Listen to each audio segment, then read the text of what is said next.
pues hacen alusión al mito del gos ganguil, del galgo que salva la vida a Otger Cataló, que es el caudillo, es el Pelayo, digamos, catalán, ¿no? Digamos, es el origen de la patria catalana. Es un mito que hoy casi día está olvidado, incluso por académicos catalanes y tal, pero que en su época estaba muy en boga. Así que una de las, creo, que aportaciones que yo creo que quiero que el lector saque es esa cualidad literaria, ¿no? Ese valor de lo literario en la arquitectura de Gaudí.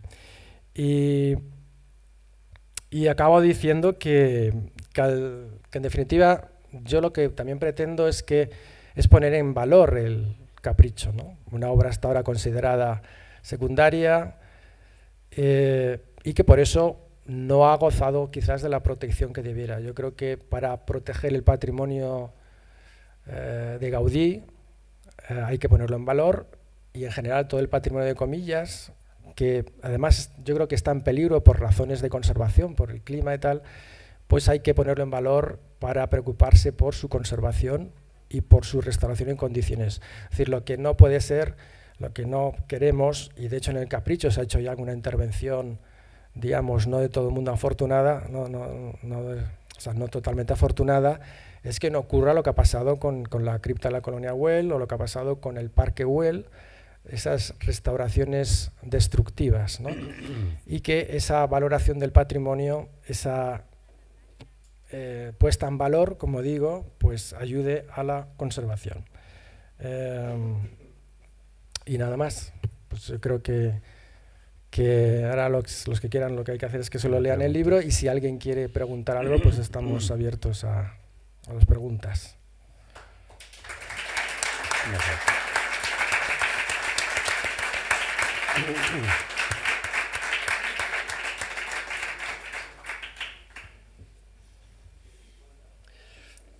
Animaros, preguntad lo que queráis.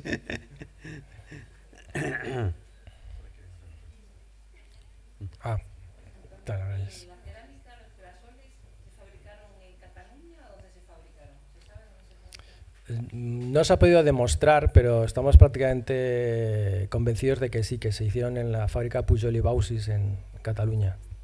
No hay documentación. A ver, no se conserva el encargo, no hay ninguna noticia, pero sí que hay notas, por ejemplo, en los libros de hornadas de la fábrica, Sí. en los que se habla de un verde Gaudí, que puede ser el verde de estos azulejos, que además coincide cronológicamente con el Capricho. Y por otro lado, pues yo creo que tiene todas las características, esos azulejos, de lo que se hacía en Pujol y Baucis. Permites un momento, te has preguntado y te ha dicho el verde Gaudí y el azul Barcelona. Esto no sabíamos exactamente por qué es verde Gaudí y por qué es azul Barcelona. Verde Gaudí efectivamente lo hace Pujol i Baucis. Y en los libros de hornada sí que figuran lo que habrá que buscar. Pia Subías es la que ha hecho toda la historia de la rayoleta, de la casa de la fábrica esta Entonces, el verde Gaudí tiene una fórmula precisa. Y gracias a estos trabajadores que pude conocer, ¿qué es el verde Gaudí? Y la respuesta es el color que tiene los brotes del Pinus alepensis, pino mediterráneo, en primavera.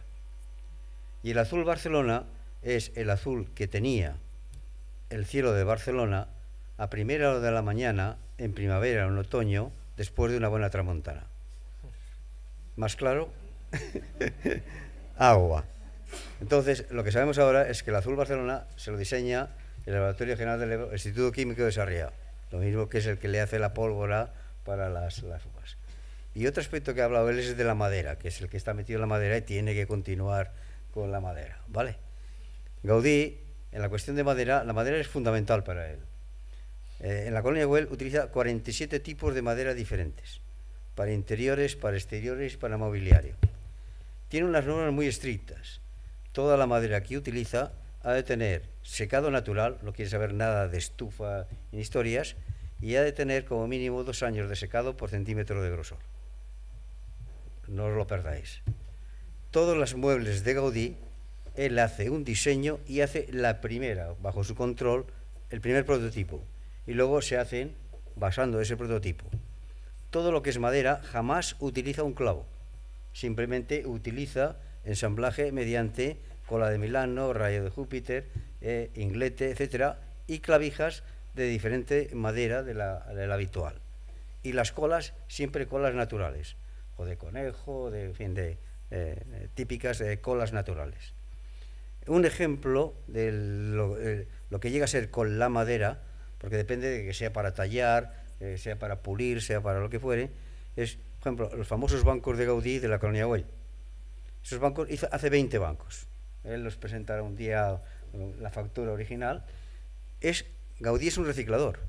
Están hechos con los tablones de embalaje de las cajas que venían de maquinaria textil de Inglaterra, que es roble inglés, y la parte metálica son los flejes de acero de las balas de algodón que venían de Egipto y que venían de Virginia.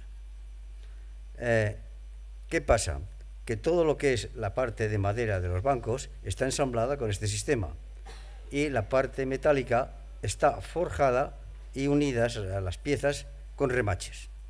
Pero a la hora de fijar la estructura metálica en la madera, como es roble y el roble tiene tanino, si fuera metálico, si fuera acero, se lo comería, pues toda la tornillería es de latón.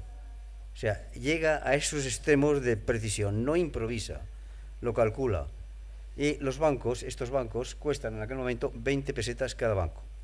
Hoy día el precio de seguro son 300.000 euros. Y 5 bancos que, entre comillas, desaparecieron, pero es una historia muy bonita, no desaparecieron, sino que se vendieron en el momento de crisis. Esos 5 bancos, el último que subastó en Sotheby's, fueron 387.000 euros, lo que pagó un jeque de Emiratos para el futuro Museo del Louvre que está construyendo. Con que los bancos de toda la estructura de que está él estudiando, en comillas, son muy importantes, porque es de los primeros trabajos en madera que Gaudí se vuelca y vamos, la estructura, y seguro que tienes que encontrar ahí cosas maravillosas. En cuanto a lo que habéis preguntado de esto, si encontramos, porque tenemos ahora toda la documentación de Pujol y Bousis, cualquier referencia se lo pasaremos a él. Gracias. Si queréis alguna pregunta más, si no, creo que va a haber una copa por ahí de cava. O sea que... Bueno, a él le encantaba el cava, y además fumaba puros. El conde Güell era el dueño de tabacos de Filipinas y no perdía la ocasión. Y se liaba los pitillos de picadura con la mano izquierda, ¿no? Era un gran fumador, Gaudí. Bueno, pues nada, pasamos a la segunda parte.